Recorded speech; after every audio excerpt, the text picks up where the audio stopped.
Alors aujourd'hui, vous l'aurez deviné, on parle de procrastination. Maintenant, là On pourrait pas faire ça la semaine prochaine, plutôt?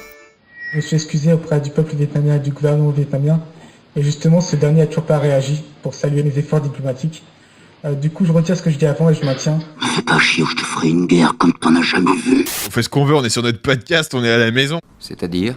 Je pense qu'il y a des gens qui devraient être exécutés en fait. Je pète les plombs.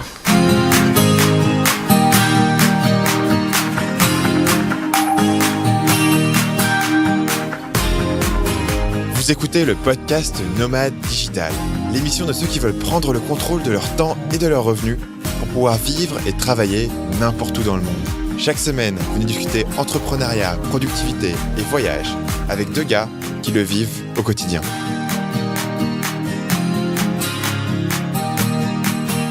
Bienvenue sur le podcast Nomade Digital, le podcast qui a procrastiné pendant 20 épisodes pour vous amener cet épisode sur la procrastination.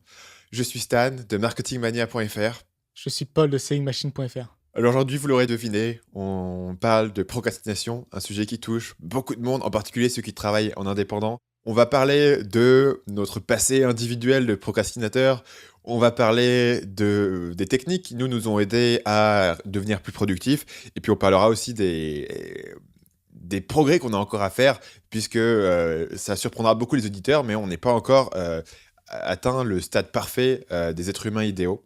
Mais avant ça, j'aimerais pousser un coup de gueule. Ça fait près d'une heure que je me suis excusé auprès du peuple vietnamien et du gouvernement vietnamien. Et justement, ce dernier a toujours pas réagi pour saluer mes efforts diplomatiques. Du coup, je retire ce que je dis avant et je maintiens. Les Vietnamiens, c'est des connards. Donc pour préciser, tu t'es excusé dans un épisode précédent qu'on a enregistré cet après-midi, qui n'a pas encore été diffusé, mais tu attends que le peuple vietnamien ait déjà réagi à ton... J'ai juste l'impression qu'il m'accorde aucune importance. J'avoue que c'est un peu dévalorisant. Donc pour revaloriser Paul, on va faire un appel à l'action. Et si vous aussi, vous avez un ego fragile, si vous aussi, vous avez besoin d'amour, alors vous comprendrez notre besoin vital d'avoir des évaluations iTunes. Donc ce que vous pouvez faire pour redonner confiance en lui à Paul, c'est de vous rendre sur iTunes ou bien sur la plateforme de podcast de votre choix et nous laisser une évaluation à 5 étoiles si le cœur vous en dit. Nous, ça nous aide énormément. Blague à part, ça nous aide énormément. Le podcast Nomade Digital, a de plus en plus de gens qui le suivent. Nous, on est de plus en plus motivés pour investir du temps et de l'énergie dedans. Et c'est grâce à vous, c'est grâce à tous ceux d'entre vous qui ont pris le temps de nous laisser une petite évaluation, de nous laisser un petit mot ou juste une note. Voilà, ça prend que quelques minutes. Ça nous a permis d'être extrêmement favorisés dans les rankings sur iTunes. Ça nous a permis de toucher de nouvelles personnes. Et puis, vraiment, ça nous fait toujours plaisir.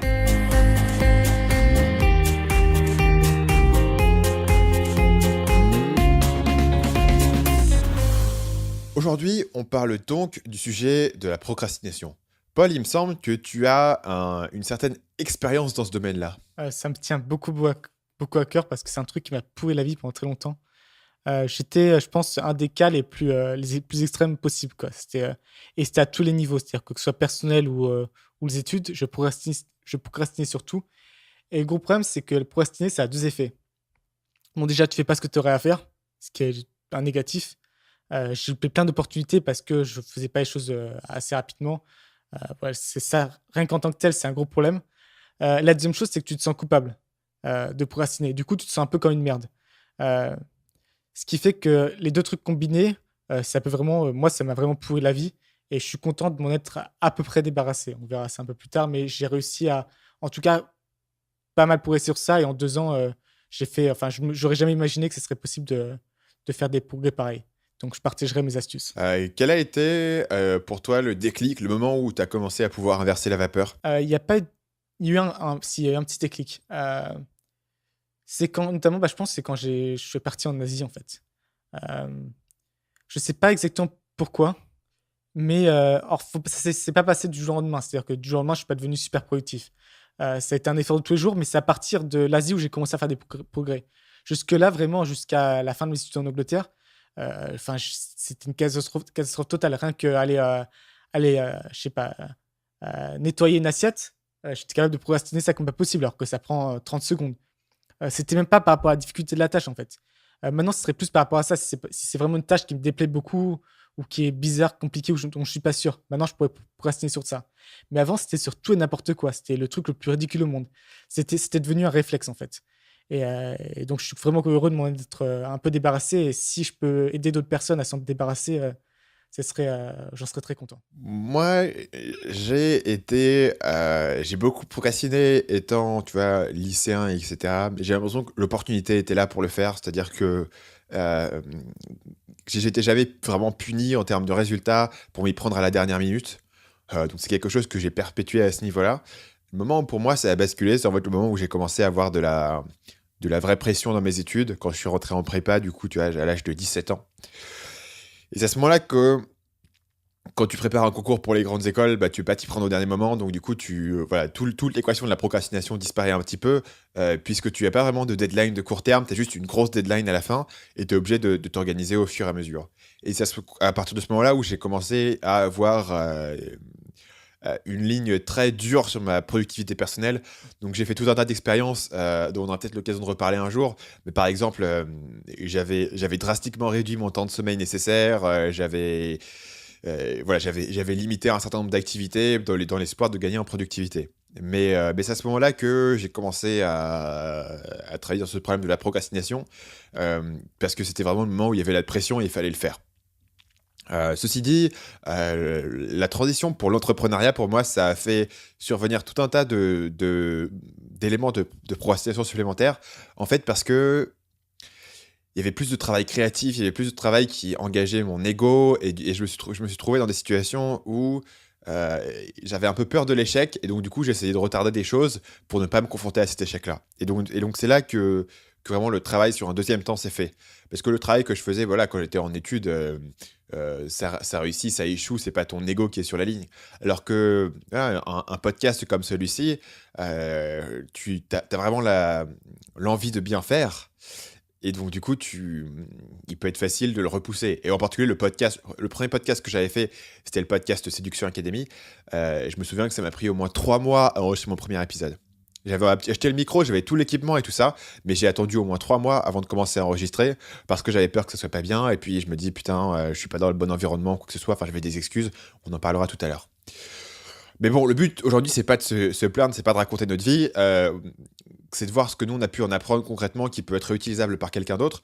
Donc, Paul, je voudrais savoir, toi, quelles sont les astuces qui t'ont aidé à surmonter ce problème de procrastination? Moi, je pense qu'en fait, la vraie première réalisation, ça a été que c'est un travail de tous les jours. J'avais peut-être dans cette idée que, voilà, il y aura un déclencheur et tout d'un coup, tu peux passer d'un procrastinateur incroyable à quelqu'un de super productif. Je pense que c'est vraiment un truc progressif qu'il faut se pousser chaque jour. Et tant que tu n'as pas cette réalisation et tant que tu attends peut-être quelque chose comme de la motivation soudaine, rien ne se passera, quoi. Tu continueras dans le même schéma. Donc ça, je pense que c'est vraiment très, très important. L'autre chose, c'est un concept assez connu, c'est l'histoire de pas de journée zéro. Donc éviter d'avoir une journée où vraiment tu fais rien de productif. Même si tu une journée, tu sens quand même une merde, faut faire au moins un truc productif pour que tu puisses coucher le soir en disant, voilà, j'ai quand même un peu avancé.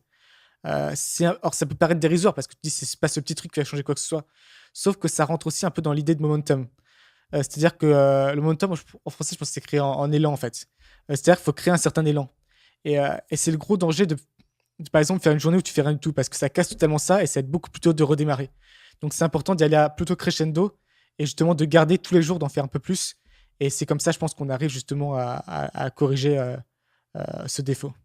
Moi, une des principales choses qui a changé ma vie en termes de productivité, et je l'ai déjà mentionné dans le podcast, mais c'est l'histoire de faire des plans hebdomadaires. Donc, le plan hebdomadaire, c'est différentes choses. D'abord, tu fais ton plan au début de la semaine. Ça t'oblige à prioriser tes tâches et à dire ce qui est vraiment important. Parce que sinon, par exemple, cette semaine, moi, j'ai créé une formation. Enfin, j'ai créé un module pour ma formation. C'est un travail créatif, fatigant, ça demande beaucoup d'énergie. Si tu le priorises pas, tu ne le fais pas. Si c'est un truc parmi d'autres tâches, je trouverai toujours quelque chose d'autre à faire qui est plus facile sur le moment plutôt que de faire ça. Alors que si j'ai fait un plan hebdo en disant objectif numéro 1, enregistrer le module 1 de la formation, là je suis sûr que je le fais. Et le pendant de ça, c'est d'organiser la journée de façon cohérente, c'est-à-dire me forcer à faire les éléments créatifs le matin parce que je sais que l'après-midi, j'aurai pas l'énergie de le faire. J'ajouterais une autre chose un peu voilà, assez légère. Euh, Mais voilà, une autre réalisation que j'ai eue aussi, c'est que, et je pense que la plupart des procrastinateurs s'en rendent compte, c'est que généralement, le sentiment de culpabilité, il est supérieur à l'effort que demande la tâche à accomplir. C'est-à-dire que vous allez vous sentir plus mal avec justement cette culpabilité que si vous faisiez juste la tâche. Après, le problème, c'est qu'on peut avoir cette réalisation-là, mais sans pour autant casser la procrastination. Mais je pense que c'est important de garder ça en tête. Il y a un autre truc qui m'a beaucoup aidé, c'est d'apprécier la résistance, en fait. J'ai un exemple très récent, très concret. C'est donc depuis que j'ai 14-15 ans, j'ai un truc que je fais, c'est que je fais 100 pompes et je mesure mon temps.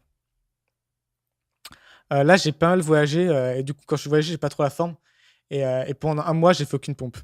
Ce qui s'est passé, c'est que du coup, c'était avant-hier, j'ai fait mes pompes et mon temps était catastrophique, en fait. Normalement, j'arrivais à faire les 100 pompes d'affilée, c'est un peu dur sur la fin, mais là, 85 pompes, j'arrive plus à rien. Ça a pris le triple de mon temps pour finir les 15 dernières, c'est une catastrophe. Heu et je pense que plutôt de se laisser se décourager par ça, notamment pour le sport et se dire, bah, du coup, avoir du mal à voilà, repartir à l'assaut le lendemain, faut considérer que la difficulté, c'est un symptôme. Là, c'est un symptôme, c'est que j'étais pas assez en forme et généralement, pour résoudre ce genre de problème, il y a une solution, très, très simple, c'est juste de le faire, en fait, de s'entraîner. Et ça marche pas que pour, les activités physiques. Mais, j'exprime assez mal l'idée, mais en gros, constatez que quand vous avez un blocage, notamment par rapport à la procrastination, c'est un symptôme de quelque chose, c'est pas un vrai blocage. Et généralement, pour passer outre ce blocage, bah, tout ce qu'il y a à faire, c'est le faire. C'est peut-être un peu, je pense que j'exprime très mal et c'est pas, voilà, c'est pas, Non, vas-y, hein, c'est compréhensible. c'est compréhensible. Euh, Mhm. mais donc l'idée vraiment centrale, c'est enfin, il y a deux idées, c'est d'une, apprécier la résistance. Donc quand on a une résistance, c'est une bonne chose. Et justement, ce qui va avec, c'est que la difficulté ou la résistance est un symptôme. Et le meilleur moyen de passer au travers de cette difficulté, c'est justement de travailler sur le symptôme. Je pense que ça s'applique à beaucoup, beaucoup de choses. Et si vous essayez d'avoir un peu cette vision-là sur certaines choses, ça pourrait beaucoup aider. En tout cas, moi, ça m'a beaucoup aidé. En parlant voilà, de ces histoires de symptômes, etc., moi, une des choses que j'aime bien, c'est un peu le pendant de ce que je disais tout à l'heure sur le plan hebdo. euh, mais c'est de regarder le temps que tu passes et tes résultats. Et donc, du coup, moi, pour mon plan hebdo chaque semaine, ce que je fais, c'est une analyse de la semaine précédente. Et donc, je regarde combien de temps j'ai passé, et comment mes journées se sont passées, parce que je suis tous les tâches que je fais. Et je regarde surtout si les tâches que j'ai fait sont en accord avec les priorités que j'ai mises. Donc voilà, je me dis, et si ma tâche principale cette semaine, c'était d'écrire cette formation, est-ce que j'ai passé le plus de temps sur la formation vis-à-vis d'autres choses? Ça me laisse savoir si j'ai pas été distrait, parce que un gros problème pour moi, c'est la procrastination, entre guillemets, productive. C'est-à-dire qu'il y a un truc important à faire, mais il fait un peu peur, ou il est un peu gênant, ou il est un peu dur, et donc du coup tu vas faire un truc moins important, mais plus confortable pour l'éviter. Et du coup, le fait de te forcer à regarder ta dernière semaine, combien d'heures t'as fait, quel projet t'as fait, moi ça me force en fait à être honnête avec moi-même. Et ça me force aussi à me poser les questions, les bonnes questions. C'est-à-dire, ok, la semaine dernière, le jeudi, j'ai pas fait grand-chose. Pourquoi? Est-ce que on peut comprendre pourquoi, ce qui s'est passé? Et en fait, l'avantage de ça, c'est que tu commences à voir des schémas d'erreurs que tu fais. Et moi, une erreur que j'ai fait beaucoup et que maintenant j'ai complètement arrêté, et c'est que parfois le midi, moi, je prends une pause assez longue le midi. Généralement, je m'arrête 1 heure et demie, 2 heures.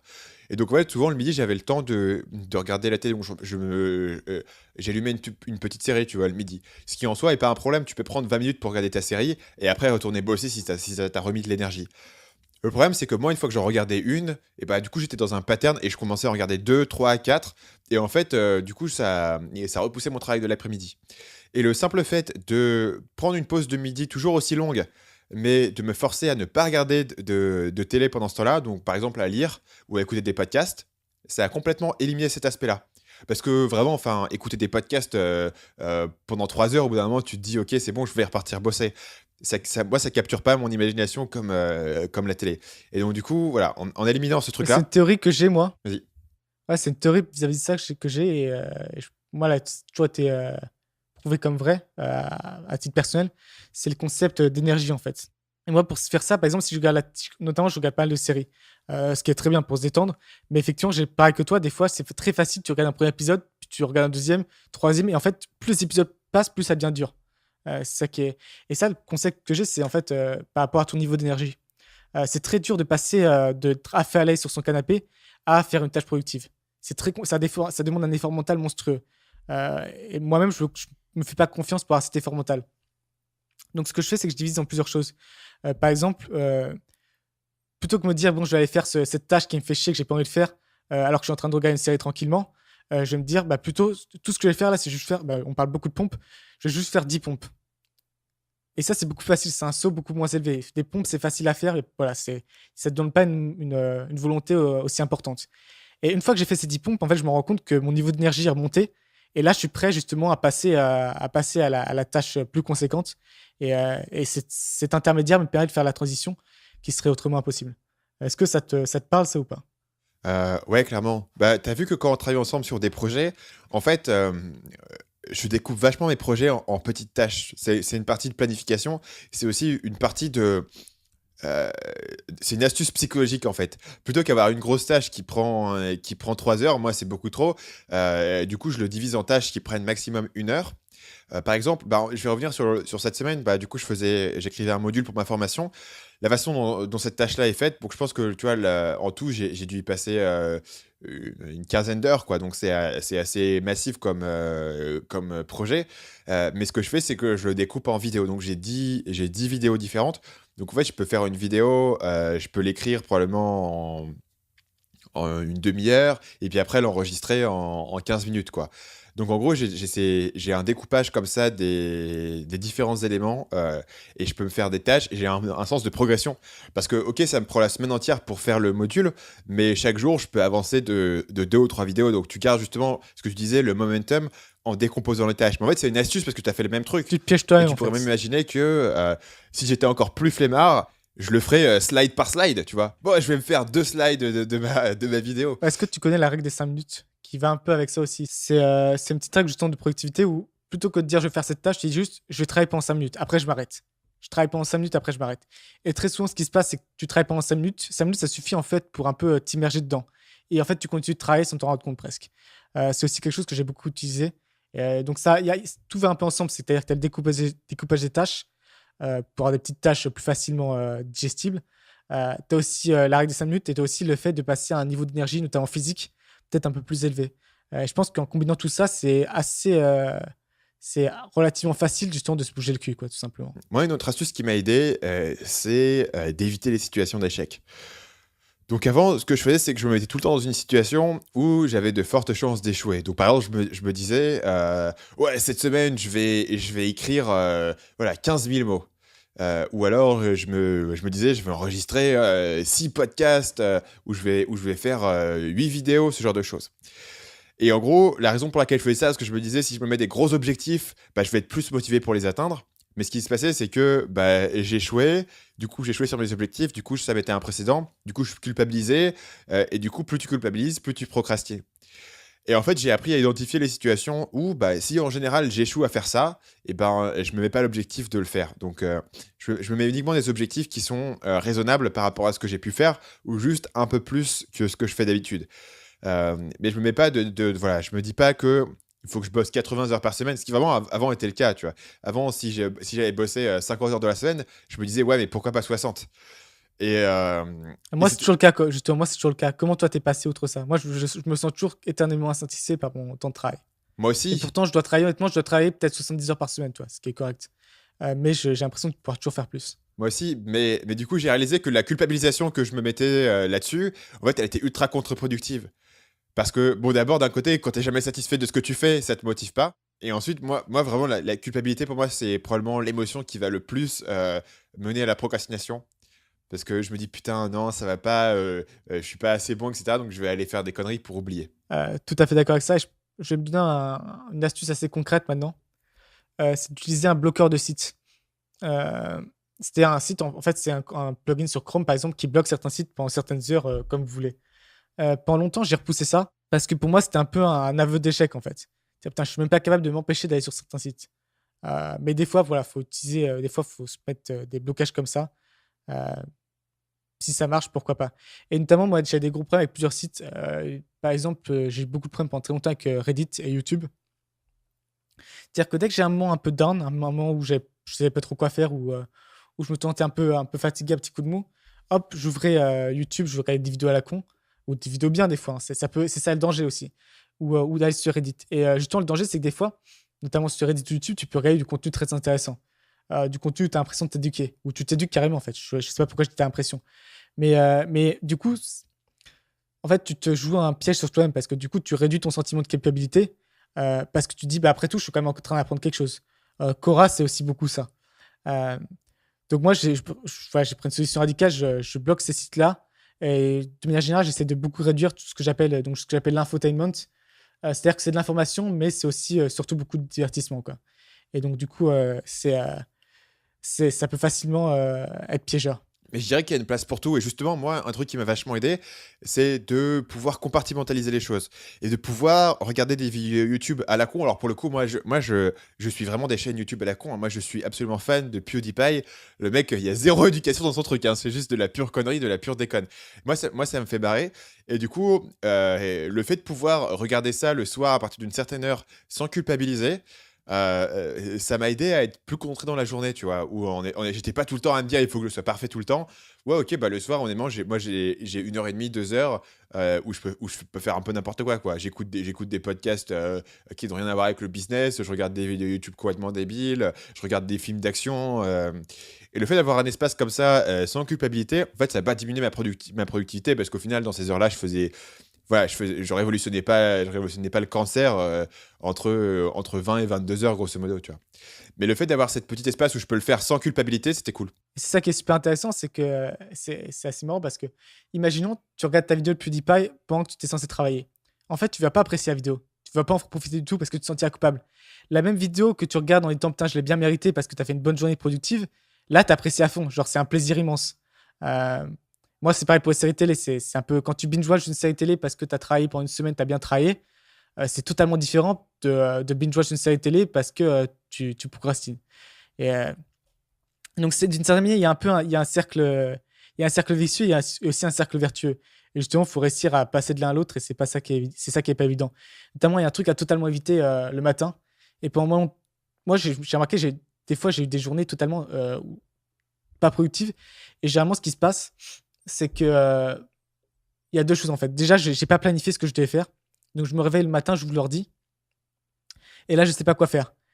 Et plutôt que de faire l'effort de trouver à quoi faire, ce que je vais faire, c'est aller par exemple sur Reddit et je suis capable pendant 2 heures de regarder des trucs à la con sans m'en rendre compte presque. Toi, un peu dans cet état un peu léthargique où tu ouvres un nouveau lien, tu regardes, ouais, c'est pas super marrant, mais c'est divertissant, ouais, tu le fais. Et après, c'est très très dur, notamment le matin, de sortir de cette dynamique-là. C'est très très compliqué. Donc le matin, j'essaie surtout déjà de justement correctement planifier ma journée, voire avoir travaillé ça un peu le soir un petit moment de réflexion aussi, et puis directement rentrer dans le vif du sujet et pas me faire avoir par ce genre de truc. En fait, j'acquiesce à ce que tu dis.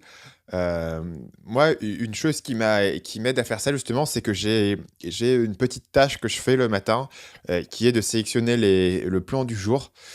Et en fait, c'est une tâche qui est facile à débuter, donc il y a pas trop de procrastination dessus, parce qu'en fait, c'est assez facile, t'as rien à faire, il faut juste que je regarde ma liste de tâches et que je sélectionne ce que je veux faire aujourd'hui.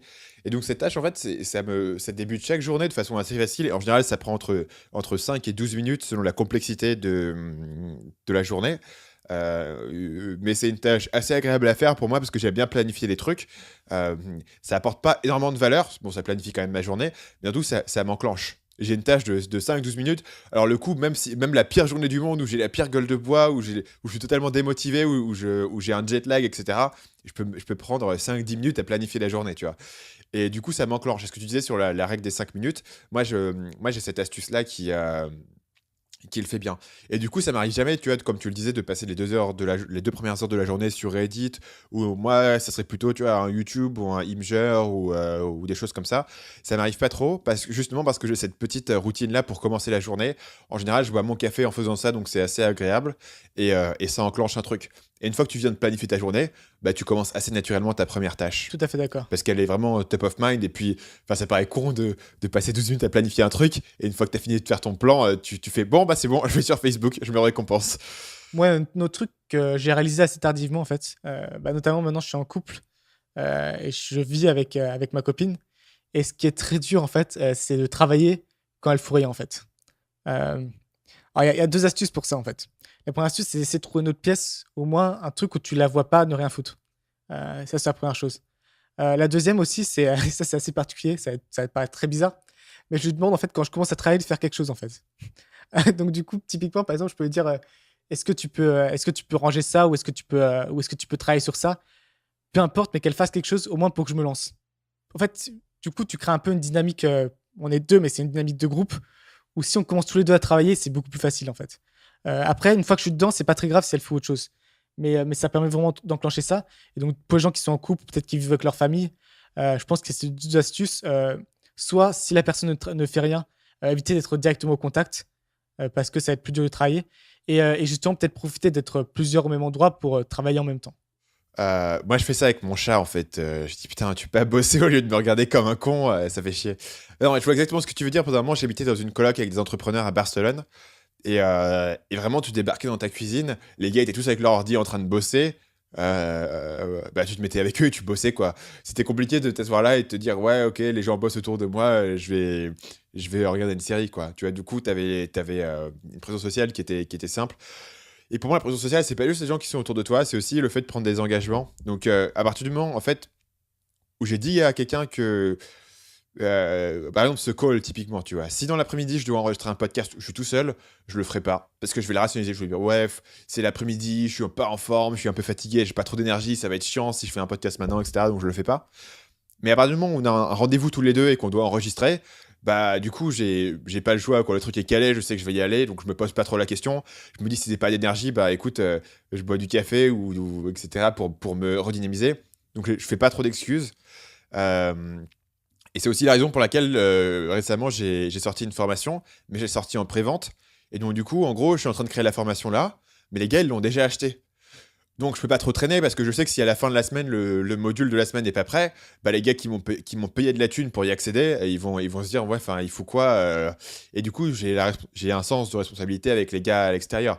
Alors que si j'avais bossé sur ma formation pendant voilà 6 semaines tout seul, on va dire, il y aurait des moments où je me dis ouais, cette semaine j'en fais pas de module, c'est pas grave si elle sort une semaine plus tard. Et puis au final c'est pas grave si elle sort une semaine plus tard.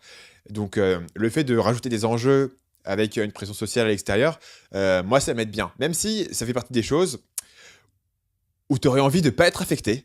J'ai vraiment envie que ça m'affecte pas, mais au final ça fonctionne et donc du coup je l'utilise à mon avantage. Effectivement, c'est un peu comme aussi le bloqueur de site, c'est que des fois, ce qui marche le mieux, c'est de se mettre des contraintes à soi-même, quoi.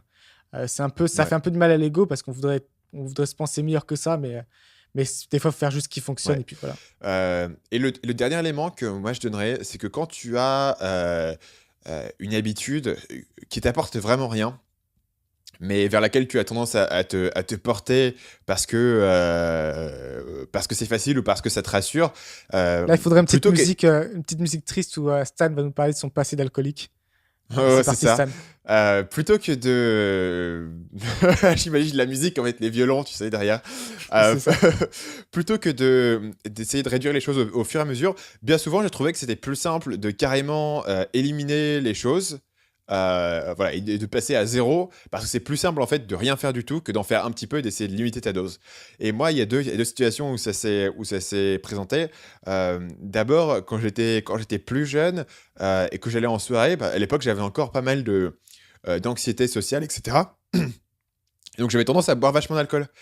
Et en fait, j'ai découvert que essayer de réduire la dose, ça ne marchait pas du tout. Parce qu'à partir du moment où j'avais commencé à boire, bah, je continuais comme un ouf et à la fin, j'étais toujours complètement démonté. Et en fait, la seule chose qui a marché, mais ça a bien marché et ça m'a permis d'arrêter du jour au lendemain, bah, c'est simplement d'arrêter complètement de boire. Plutôt qu'essayer de boire un petit peu, de te contrôler, non, juste 2 verres, etc. Tu dis, ok, moi, je bois pas d'alcool. Bah, ça marche pas. C'est parce que c'est assez connu qu'être alcoolisé, ça aide pas pour le self-control, quoi. Donc, si déjà t'arrives pas quand t'es sobre, quand t'es alcoolisé, c'est foutu. Voilà. Et l'autre exemple qui est un peu moins extrême, c'est pendant un moment, je me souviens, je suivais un site qui s'appelle 9gag, qui est un espèce de Reddit, mais en beaucoup, beaucoup plus nul. Et en gros, c'est addictif, c'est des images, tu scrolls, t'as des images moyennement drôles. C'est Ça, vraiment c'est divertissant, mais pas marrant, quoi. ouais, c'est divertissant, mais c'est vraiment pas terrible, c'est pas du gros niveau, quoi. Ça enrichit pas ta vie. Et je sais pas, c'était vraiment un truc où tu pouvais passer des heures sans trop y penser. Et des moments où je jouais à Tetris aussi. je jouais à Tetris pendant des heures, je sais pas trop pourquoi, tu vois. C'était un truc vraiment, un truc psychologique profond où je jouais à Tetris. Et ces trucs-là, j'étais hypnotisé par Tetris ou par 9gag, etc. Et du coup, je me suis dit, mais pourquoi j'ai fait ça dans ma vie, quoi. Et l'avantage, c'est que comme je l'ai dit plusieurs fois, je suis mon temps clairement, tu vois. Et quand tu fuis ton temps et que tu dis, cette semaine, j'ai passé 4 heures à jouer à Tetris, j'ai passé 5 heures sur 9gag, mais il se passe quoi dans ma vie, quoi. Et donc, du coup, Je pense qu'il y a des gens qui c'est là où devraient tu as un être déclic exécutés, et en tu fait. le. Quoi? Je pense qu'il y a des gens qui devraient être exécutés, notamment, par exemple, le créateur de Candy Crush. Enfin, il a fait perdre 2% de PIB mondial, quoi. Tout le temps gâché sur Candy Crush, c'est phénoménal. Ouais. Et, Et donc, du coup, bah, ouais, le truc, c'est que si vous jouez à Candy Crush, bah, le plus simple, probablement, c'est de l'arrêter complètement, quoi. Parce que Candy Crush, ça a été. Je pense que le mec, avant de créer Candy Crush, il dealait du crack, hein. C'est un gars, il est expert de l'addiction. c'est ça. Il a transféré ses compétences. Ouais. Parlons justement, du coup, des possibilités d'amélioration. Donc là, on a parlé de plein de choses que nous, on Je a finirais réussi. sur un dernier Vas-y. truc, justement, pour des petites doses de boost comme ça, qui sont assez. Je vais en citer 3 du coup. Donc là, j'ai vu que tu as mentionné le Daily V sur le plan. Effectivement, si vous regardez Daily V de Gary Vaynerchuk, il y a 2 façons de voir ça. Soit vous vous sentez comme une merde comparé à lui parce que vous n'êtes pas à son niveau d'énergie constant, soit au contraire, c'est inspirant. Mieux vaut prendre le deuxième aspect et ça vous donne un coup de peps en fait. Et ça vous donne vraiment un coup de peps. Généralement, en fait, ce genre de truc, mieux vaut le regarder le matin en fait, pour que tu aies au moins une chance de faire bien pendant la journée, tu vois. Pour moi, c'est un mix Parce des que deux, en si fait. tu regardes Ouais. le soir, tu vas te dire, tu vas comparer ta journée, et là, ça va être terrible. Donc, il y a ça qui est bien. Il y en a un autre que j'aime beaucoup aussi, c'est Casinestat. Casinestat, c'est plus pour l'aspect positivité, en fait. Donc, on précise que là, c'est des vidéos YouTube. C'est ça, c'est des vlogs YouTube. Casinestat, c'est pour l'aspect positif, notamment. Voilà, pareil, souvent, je le regarde. Généralement, je travaille 2 heures, je me fais une pause de ce type-là, en fait. Pour faire une vraie pause, mais en même temps, pour pas perdre l'esprit, en fait. Et c'est ça qui est important, si tu gardes l'esprit, aller de l'avant, être productif, être efficace, être motivé. Donc, c'est Casinestat. Et après, tu as un autre podcast, un autre vlog, pardon, dont on a eu l'invité il y a quelques épisodes précédents, qui est, mine de rien, un peu un mix des deux, en fait. C'est Antoine Blanche-Maison, donc c'est en français. Et là aussi, c'est quelque chose de très positif, en fait, très engageant. Et je pense que ça. Même, c'est ça qui est bien, en fait. C'est même si vous apprenez rien pendant le vlog parce que vous savez de quoi il parle, ou vous êtes pas vraiment. Vous êtes déjà d'accord avec lui. Mentalement, c'est quand même un coup de boost.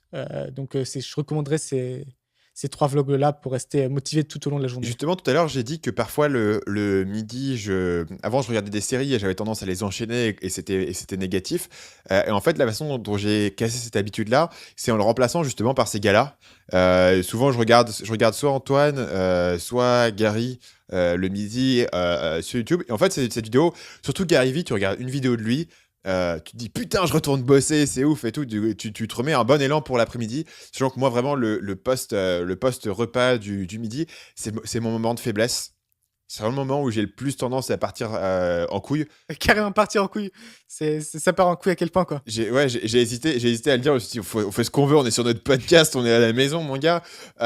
Et donc, en fait, c'est plus pour revenir sur l'idée de connaître tes propres routines, tu vois, et une fois que tu connais les endroits où tu es un peu vulnérable, tu fais attention et tu fais des petites astuces pour éviter qu'un cercle vicieux se construise. Et justement, je voulais rentrer sur les choses où moi je suis pas encore parfait, c'est justement cette idée du cercle vicieux. C'est-à-dire que aujourd'hui, voilà, je te raconte toutes ces histoires, toutes ces bonnes choses que je fais pour contrôler mon temps, etc.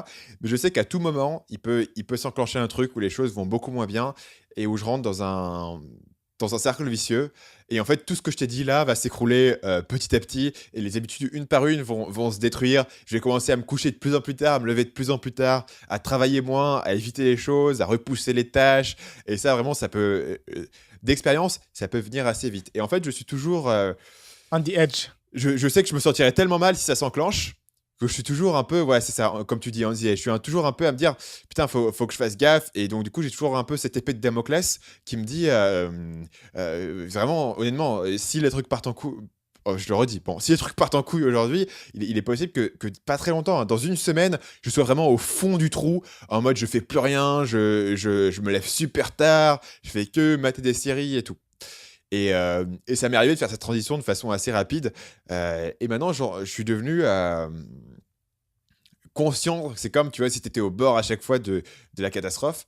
Et du coup, je suis devenu aussi vachement plus pointilleux et vachement plus conscient des habitudes que j'avais, des habitudes que je mettais en place. Parce que parfois, une simple habitude, par exemple, si j'arrête de méditer, Ça peut être un signal que dans 3 semaines, ma vie entière S'écrouler. voilà, en tout cas, va perdre en qualité largement. Parce que c'est un signal que les choses commencent à s'effriter et que si je répare pas ça maintenant, la fissure va grandir et ça va faire. Je vais arrêter de faire du sport, je vais bosser moins, je vais boire plus de café pour me rebooster, je vais passer plus de temps tu vois, à procrastiner justement, à faire autre chose. Et en fait, voilà, ces signaux initiaux. Ça va se transformer en fracture C'est ça, intercontinentale. exactement. Parfait. Quelle belle métaphore, Paul. J'ai beaucoup réfléchi. Je t'écoutais plus trop en fait. J'étais en train de réfléchir à quelque chose d'intelligent à dire. Et j'ai plutôt réussi. Donc je suis content. Il était sur C'est ça. métaphore.com en fait, Fissure, fracture, synonyme. le dictionnaire Larousse. Donc toi, est-ce qu'il y a des points sur lesquels tu penses pouvoir encore t'améliorer? C'est un peu comme toi en fait. Moi notamment, c'est par rapport au sommeil et à la fatigue. C'est-à-dire que toutes ces bonnes paroles, voilà, c'est des paroles. Et j'arrive maintenant, honnêtement, je suis plutôt content de moi, j'arrive bien à le tenir. Mais si jamais je suis fatigué, ça reviendra plus que des bonnes paroles. Tout part en couille, quoi. On va utiliser ce mot beaucoup, mais enfin, si j'ai pas fait ma nuit, tout ce que j'ai prêché tout à l'heure, enfin, j'y tiens pas du tout, quoi. Je pars dans une spirale totalement négative et j'ai des journées où je vais rien foutre de la journée si j'ai pas eu mon sommeil. Et notamment, je pense qu'une grande cause, une grande raison que j'ai réalisée récemment, et du coup, tu m'as un peu aidé à voir ça, c'est toi, tu bloques ton ordi à 22 h. Ouais, tu bloques ton ordi. Moi, ce que j'ai souvent tendance à faire avant de me coucher, c'est en fait, je passe dans un état où je suis fatigué, mais pas suffisamment pour m'endormir. Et je me mets à regarder des trucs à la con pendant des heures et à constamment retarder mon heure d'endormissement.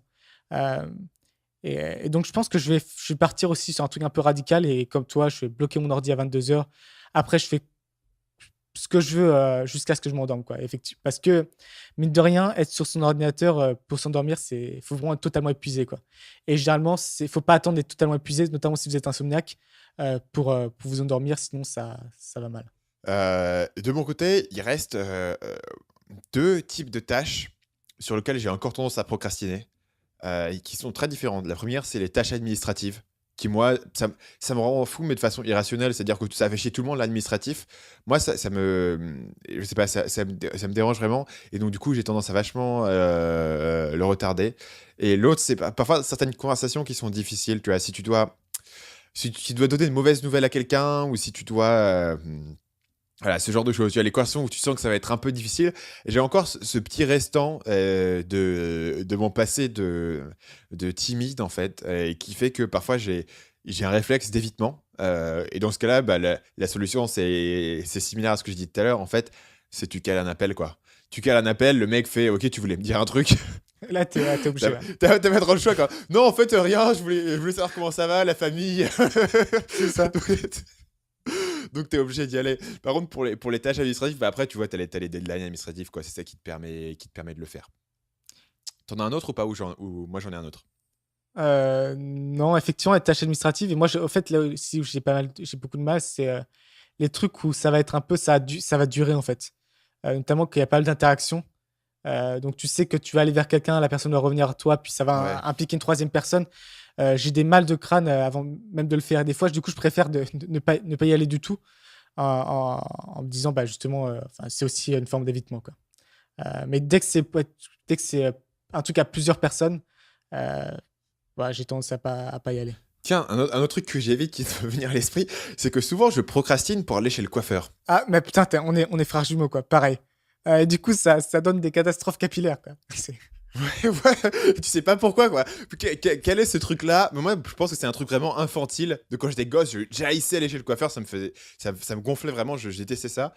Et je trouvais ça très inconfortable. En plus, la coiffeuse, elle voulait toujours me parler. Et donc, du coup, même encore aujourd'hui, ça me reste. Moi, à vrai dire, maintenant que je me rends compte, c'est plus monétaire, en fait.